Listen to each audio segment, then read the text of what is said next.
Salve galerinha, tranquilo? Na aula de hoje a gente vai falar sobre porcentagem e variações percentuais. Na última aula, falando de grandezas proporcionais, a gente já introduziu mais ou menos a ideia de o que é uma porcentagem naquela questão da Unicamp que a gente fez, lembra? Bom, de qualquer forma, vamos definir aqui formalmente o que é uma porcentagem. Porcentagem é uma razão centesimal. O que é uma razão centesimal? É uma fração, uma razão onde o denominador é 100. E o símbolo A dividido por 100 é a mesma coisa que A por cento, A por 100. E aí a gente tem esse aqui como sendo o símbolo que indica a porcentagem, beleza? Para a gente calcular a porcentagem, a gente tem que se lembrar sempre que 30%, aqui nesse caso, 30%, é sempre relativo a alguma coisa. Você tem que relacionar essa porcentagem com algum valor, tem que ter uma referência. Então, 30% de o quê? De 850. É tranquilo fazer essa conta, porque na matemática esse D aqui, vai indicar para a gente a operação de multiplicação. Então isso aqui nada mais é do que 30% vezes 850. 30% sendo 30 dividido por 100 vezes 850.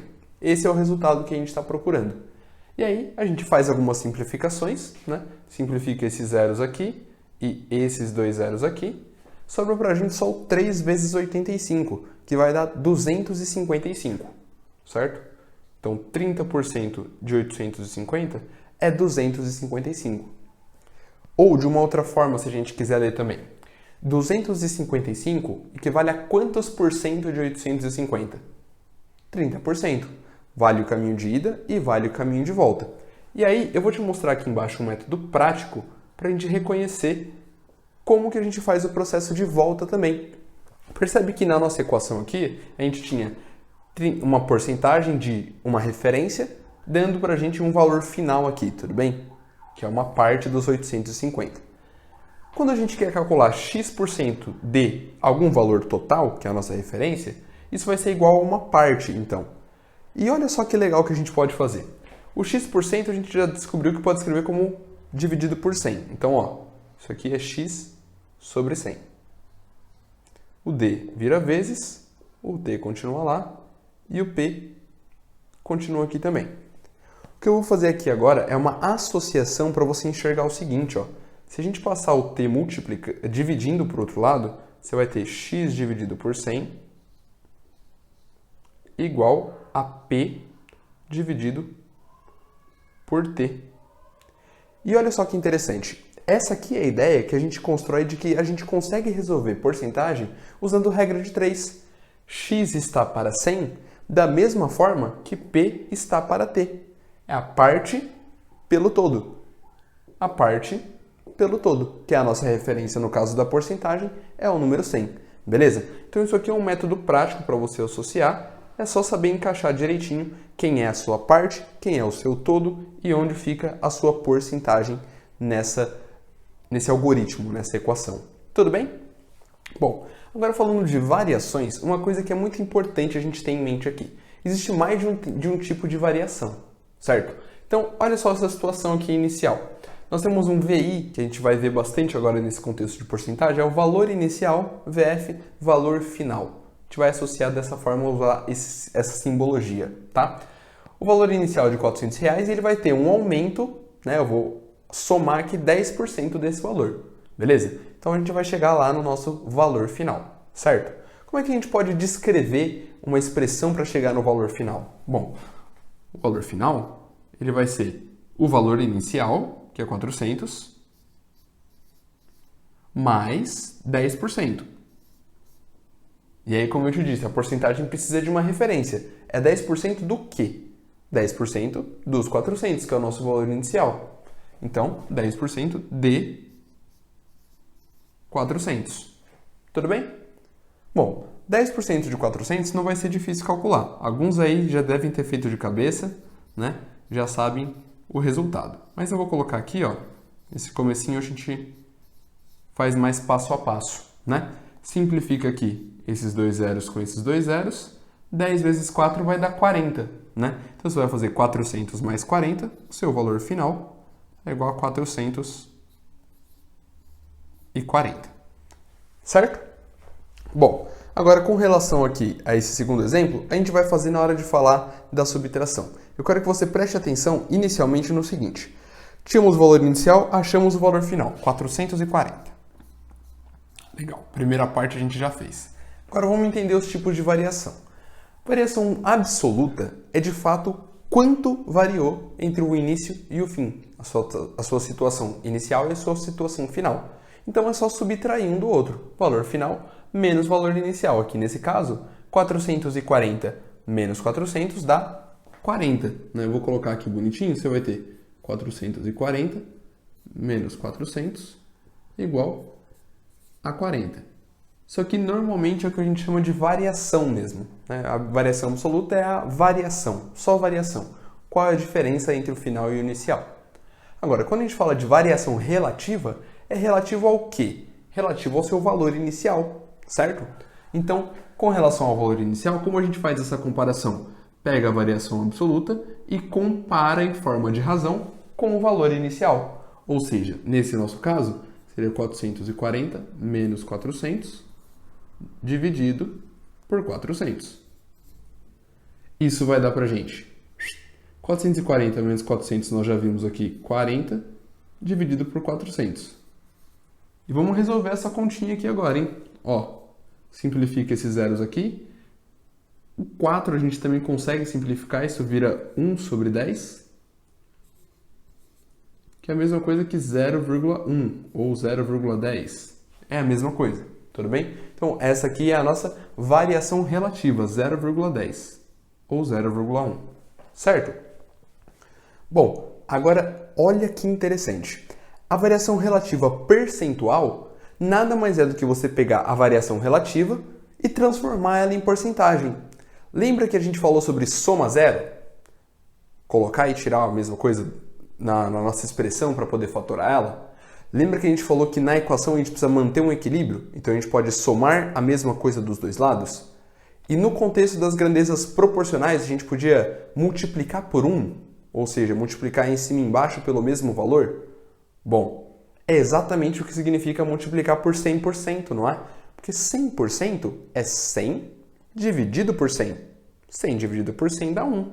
Então não faz diferença para a nossa grandeza fazer essa comparação aqui. A gente só está transformando numa porcentagem, beleza? Então, eu vou poupar a primeira parte do cálculo. Essa parte aqui é igual à nossa variação relativa. Eu já vou colocar aqui 0,10 vezes o 100%. E aí perceba que aqui a gente tem uma multiplicação de potências de base 10, né? Ou se você quiser pensar, quando a gente multiplica por 100, a vírgula anda duas casas para a direita. Então isso aqui vai virar 10 e o porcento a gente mantém aqui, ó. Exatamente a variação percentual que a gente queria, né, desde o começo. A gente impôs que fosse 10% a taxa. Então, a variação relativa ao percentual deu os 10%. É um método para que a gente possa calcular, caso ele não tenha dado para a gente a porcentagem. Deu para a gente só o valor inicial e o valor final. Beleza? Agora, na situação de diminuir uma determinada porcentagem, o processo é exatamente o mesmo. Só que aqui, ao invés de somar, a gente vai subtrair. Olha só, o valor final aqui, ele pode ser escrito em função do inicial, você vai partir dele, e vai tirar, vai tirar 25%. Tirar 25% de quanto? De 300, que é o nosso valor inicial. Então, vezes 300. Beleza? Vou transformar isso aqui na fração. Valor final é igual a 300 menos 25 sobre 100 vezes 300. Simplifica de novo esses zeros aqui, ó. 3 vezes 25 vai dar 75. Então, 300 menos 75, 225. Valor final igual a 225. Coloca lá, 225 é o seu valor final. Beleza? Aí agora vamos de novo para o quadro das variações. Variação absoluta, como você já entendeu, é a diferença entre o valor final e o valor inicial. Então aqui nessa nova situação, a gente vai ter 225 menos 300, certo? Ai, professor, mas vai dar negativo. Bom, tudo bem. O que aconteceu não foi de fato uma redução? Então, 225 menos 300 vai dar aqui, ó, menos 75. E de fato foi essa a sua variação, né? Você subtraiu 75 dos 300. Assim você chegou no 225. Variação relativa, mais uma vez, vou poupar agora a parte de colocar o VF menos VI, só menos 75 dividido pelo seu valor inicial, que era o 300. Tudo bem? E aí, fazendo as devidas simplificações aqui, ó, a gente encontra aqui quanto vale esse 75 sobre 300. Quer ver uma conta rapidinha? 300 é a mesma coisa que 4 vezes 75. 75 mais 75 dá 150. 150 mais 150 dá 300. Então, se a gente dividir por 75 em cima e embaixo, isso vira 1/4. Então, isso aqui, ó, menos 1 sobre 4. E 1/4 é a mesma coisa que 0,25. Se a gente fizer essa continha aqui, então vai dar menos 0,25. Como a gente já estava esperando, né? E aí, para transformar em porcentagem mais uma vez, ó, você vai vir aqui, menos 0,25, multiplica por 100%. Lembra que a vírgula vai andar 2 casas para a sua direita. Então, isso aqui vai virar menos 25%. Então, a variação relativa percentual, mais uma vez, bate com a taxa que a gente encontrou lá. Tranquilo? Então, a gente viu aqui como são as formas de variação. Só que a gente sempre precisa fazer esse processo de somar 10% de tal coisa? Será que não tem uma outra forma de representar isso e talvez até expandir esse conceito? Dá uma olhada nesse próximo quadro. Bom, agora para a gente entender uma parte muito importante que são os fatores de aumento e redução. Na matemática, normalmente quando a gente vai sintetizar uma expressão, uma fórmula, a gente tenta escrever ela da forma mais simples possível, para tentar minimizar um pouco os nossos problemas. E aí criam outras formas de representar algumas situações. Percebe? Na hora que a gente estava fazendo o fator de aumento, na outra situação, a gente não usou esse nome, mas a gente estava montando exatamente essa expressão aqui, certo? O valor final sendo igual ao valor inicial mais uma porcentagem desse valor inicial. A geração desses fatores de aumento e redução nada mais são do que fruto de uma fatoração por evidenciação. A gente vai olhar para esse lado direito da igualdade e ver que tem um fator comum aqui, ó, que é o VI.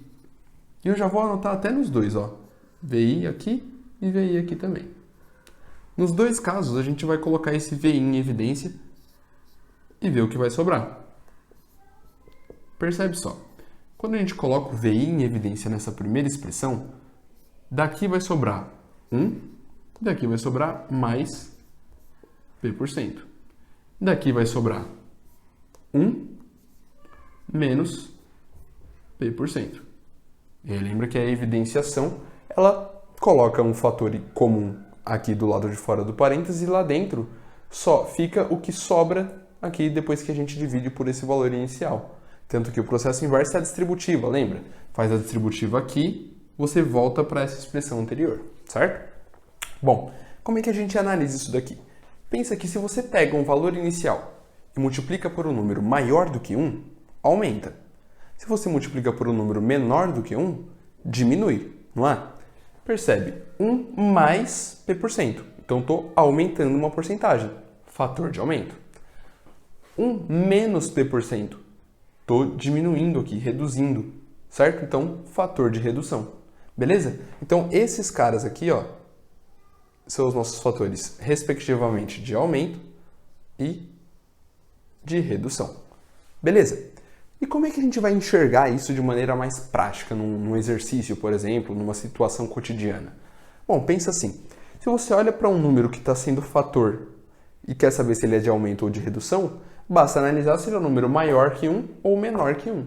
Beleza? E aí vamos descobrir agora quantos por cento de aumento cada um desses fatores representam ou de redução cada um desses fatores aqui representa, certo? Lembrando que o fator de aumento ele é 1 mais uma porcentagem. Aqui, isso aqui é 1 mais 0,2 ou 0,20 para já ficar mais claro. Para transformar esse cara aqui em porcentagem, a vírgula anda 2 casas para a direita, né? Então, 2 casas aqui significa um aumento de 20%. E, de modo análogo, a gente vai fazer nas outras situações aqui, ó. Isso aqui é 1 mais 0,03 e esse aqui é 1 mais 1,3. Certo? Vou colocar até 1,30 aqui, porque a gente vai andar 2 casas com a vírgula. E aí percebe, isso aqui então, ó, é um aumento de 3%. Isso aqui vai ser um aumento de quantos por cento? Parece estranho falar isso, mas é um aumento de 130%. Significa que o valor mais do que dobrou, certo? É um número maior que 2, multiplica por 2, dobra. Se é um número maior que 2, mais do que dobra, certo? Bom, aqui, agora, os fatores você já consegue ver que são de redução, porque os números são menores do que 1. Agora, quanto de redução? 70% de redução? Cuidado com isso. Você vai pensar no que está faltando para completar 1. Porque pensa, isso aqui não é o resultado de 1 menos uma porcentagem? É a porcentagem que a gente quer descobrir aqui. Para chegar em 0,7, você subtraiu 0,30. 0,3 ou 0,30. Então, isso aqui é um fator de redução de 30%. Toma cuidado no de redução, que normalmente é onde a gente se confunde. Aqui, por exemplo, você vai fazer 1 menos alguma porcentagem para chegar no 0,05. Nesse caso, 0,95 vai dar para a gente uma redução, então, de 95%. E aí, por fim, se a gente tivesse 0,99 aqui, a gente pegou 1 e subtraiu 0,01.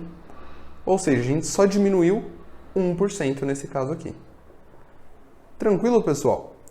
Bom, uma outra coisa que é bastante interessante no contexto das variações e no contexto da porcentagem são quando a gente faz variações consecutivas sucessivamente, uma variação após a outra.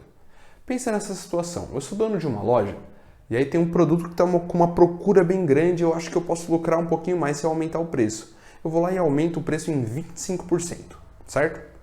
Bom, só que aí eu passo por uma situação complicada, porque a galera percebe que eu aumentei o preço e para de comprar de mim. Com a caída das minhas vendas, eu preciso dar um desconto agora para voltar para o meu valor inicial. Então, a situação que a gente vai propor aqui é a seguinte. Eu tinha um valor inicial, uso um fator de aumento de 25%, 1,25, e eu chego num novo valor, que é o valor que eu estou comercializando quando as minhas vendas caem. E aí eu quero dar um desconto para esse valor reduzir. Quero descobrir qual é o fator que vai fazer esse valor reduzir, mas reduzir até quanto? Bom, eu quero que se reduza para que esse valor final 2 aqui, ele volte a ser o meu valor inicial. Eu quero voltar para o preço inicial. Como é que a gente transita nessa situação? Pensa assim, se você aumentou 25%, quantos por cento você tem que reduzir para voltar para esse valor inicial? Se você pensou que a resposta é 25%, toma cuidado com a referência, porque aqui os 25% são com relação a esse valor inicial. Só que ele aumentou aqui. Se você aplicar 25% de desconto nesse valor, você vai chegar num resultado que é menor do que o seu valor inicial. Quer ver só? O valor final 1, ele é uma composição, né? A gente parte do valor inicial e multiplica por 1,25, que é o nosso fator de aumento para 25%. Vou até deixar destacado aqui, ó, aumento de 25%. Certo? Bom, eu quero que o meu valor final 2 seja, né, a partir do valor final 1, uma aplicação de desconto. Então, como é que a gente vai construir isso? O valor final 2 vai ter como valor inicial, para a gente chegar até aqui, o valor final 1. Então, eu vou colocar aqui VF1 primeiro, vezes algum fator de redução que a gente vai aplicar aqui. Vou chamar esse fator de alfa, por exemplo. Vou chamar aqui de alfa. Certo? Só para a gente não ficar com muitos Fs aí no meio do caminho. Bom, mas eu quero que o valor final 2 seja quanto? Seja igual ao valor inicial. Então, cuidado com isso aqui.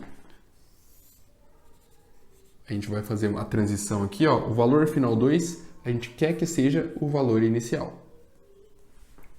E esse valor final 1, a gente vai trocar por uma outra forma de escrevê-lo, que é VI vezes 1,25.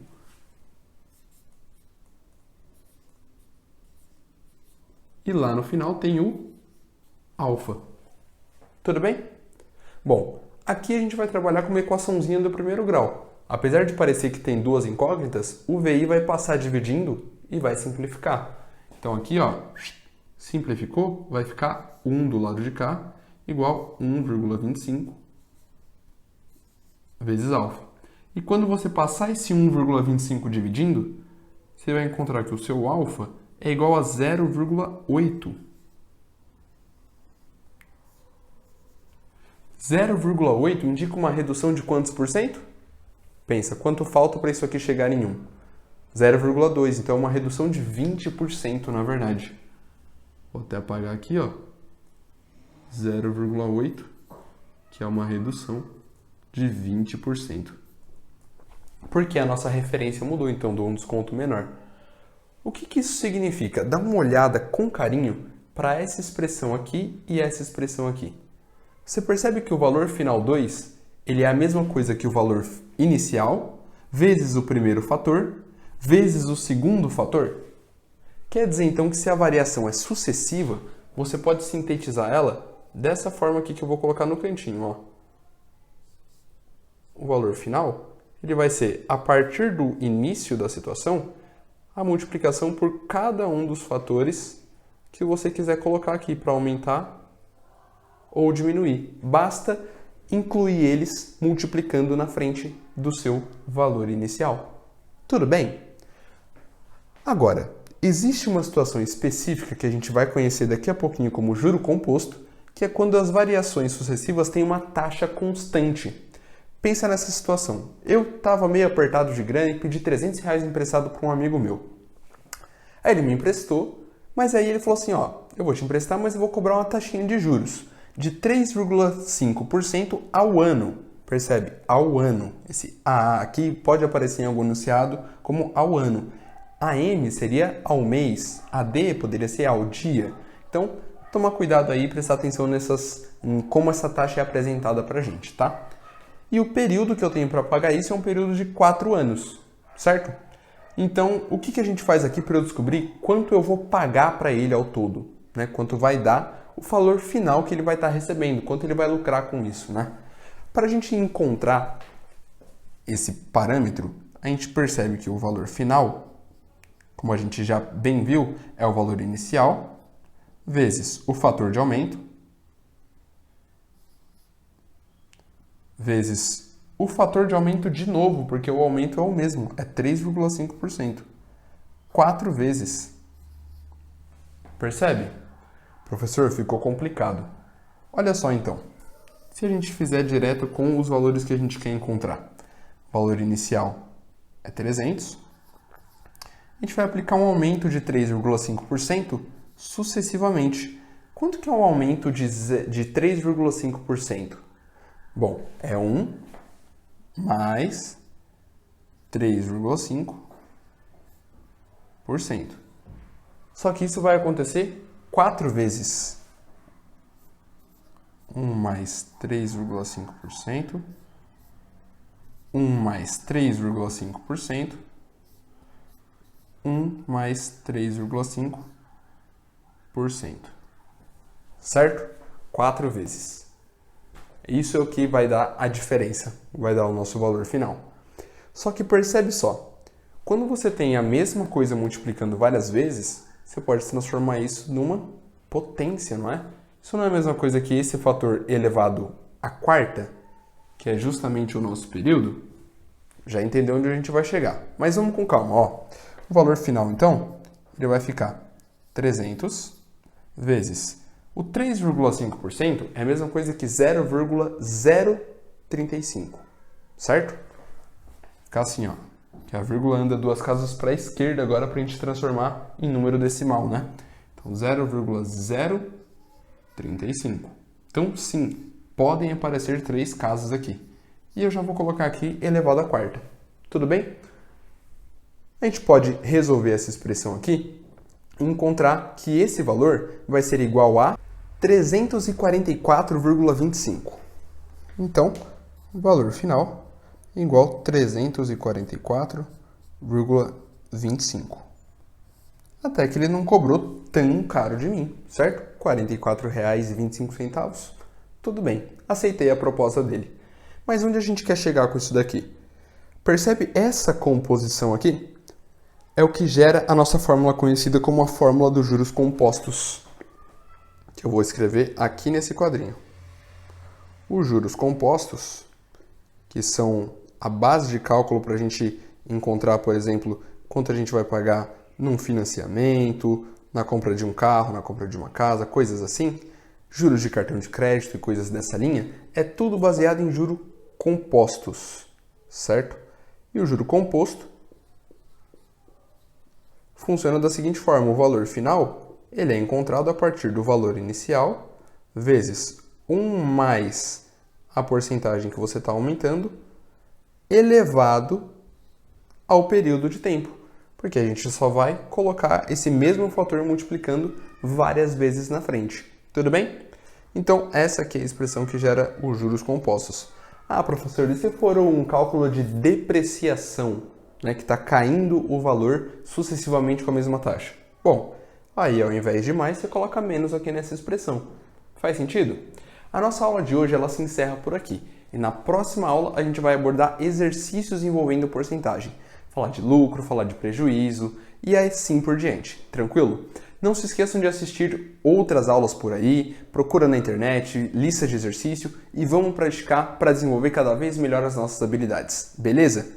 Beijinho nos seus corações e até a nossa próxima aventura.